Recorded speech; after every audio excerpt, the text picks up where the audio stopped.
हाय सांग मैंने आसतु आज गोटे भल जिनस देखा देखिपे आम बाड़ी में आम मंडा फूल गछ नगे बहुत मेहनत करके छोट जगार आम नगे देखु केते सुंदर देखा सका सका उठी उठी सांग मैंने माने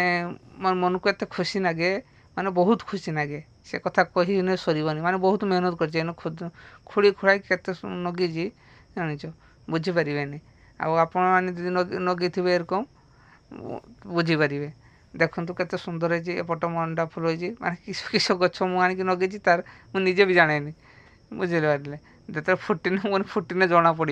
देखो एपट गोटे माने नुहे हलदिया माने हलदिया कलर गोटे भर गोटे माने नुहे नालिचिया नुहे ये माने दी प्रकार फूल होती तीन प्रकार फूल होती सांग मैंने गोटे हलदिया एपट टिके नालिचिया भाग टिके अच्छी एपट गोटे मंडा फूल अच्छी देखिपे तीन प्रकार फूल अच्छी या भितर भिडियो सांग मैंने जदि भल लगी था लाइक शेयर कमेंट निश्चय करेंगे रोजी जय जगन्नाथ विचार तू सुनार फूल हे तोड़ी नबकी